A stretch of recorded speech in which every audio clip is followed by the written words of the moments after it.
come from. Like even some of grandfather teachings. It's how we interpret our teachings that makes a difference. Just like someone with, like the Quran, okay? How they interpret. A lot of Muslims over in the East say that it means all infidels must die. No, it's actually a book that talks about peace. So it depends on how you interpret it. And like from my understanding is when you like say, is there a difference between a tail feather and a wing feather when you're presenting, or plumes? No. So there is one difference on one feather. The white feather, that's a medicine feather. You mean from a bald eagle tail? Yeah. That is a medicine feather. What do you think about like people overhunting the? Because I know like from being a pow dancer, it's like the black tips, you know, the golden eagle feather is so overhunted, and people like have a full tail bustle of the golden eagle. Yeah, I know. It's sickening to me, but I don't know how you feel about that. It bothers me. Yeah. Like my feathers, I use turkey vulture. Yeah. Because they're still the second highest in the air. They're the caregivers of the earth, right? Taking care of the dead. And doing the feathers when I dance, I'm honoring them. Yeah. Because I think it's a big problem in the powwow where a lot of people are just having feathers just to have them. Yeah. And no one's really earning their feathers. No, they should be earning them. And what are different ways a person can earn their feathers? Community involvement. Assisting the elders at all times. Showing respect to your seniors. Following your teachings. Bravery, that's a hard one to do because unless you serve the military. Yeah.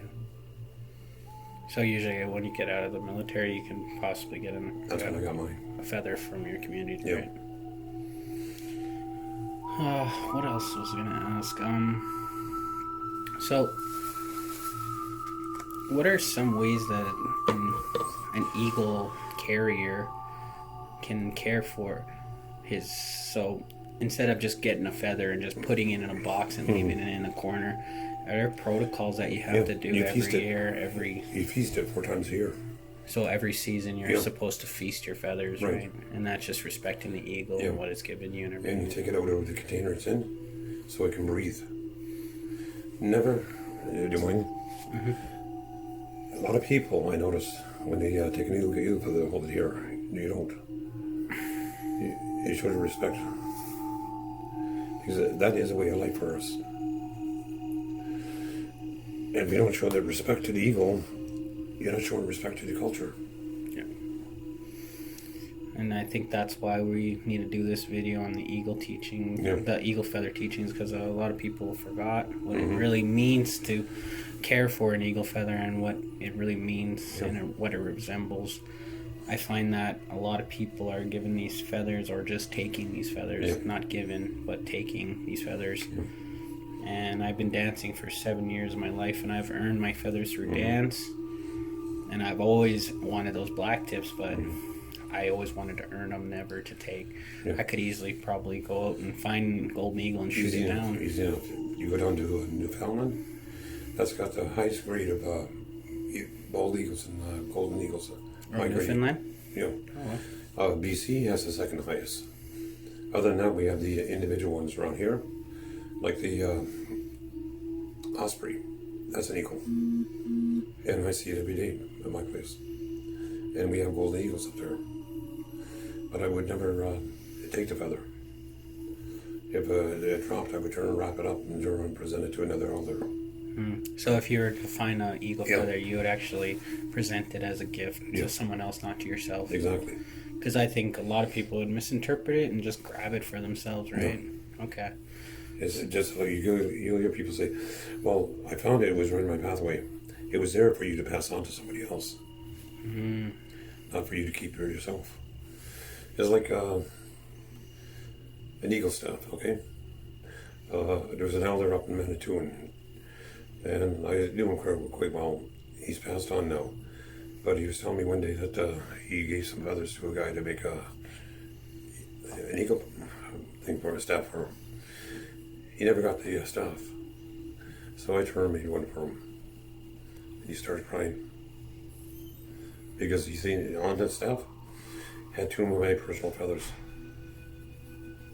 And I told him it was only right where it goes. We don't own those feathers, we're just carriers of it. Mm.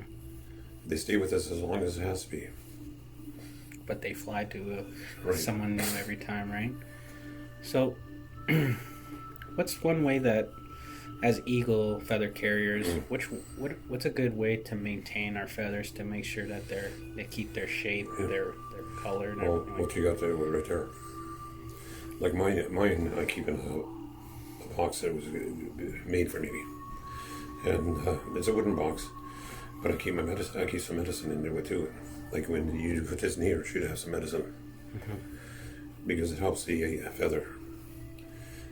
You know, no matter where you put your eagle feather, you have to make sure it's got medicine with it. Another thing is, do not take your eagle feather out alcohol or drugs. Yeah. Me and my wife don't drink, so I've got my eagle fans hanging up and everything. And my one rule in my house: if you're coming to visit and you drink, do it before you come to my place. Do not bring any with you, and when you leave, you can have all you want. Yeah. And we're just trying to take that respect back. Yeah.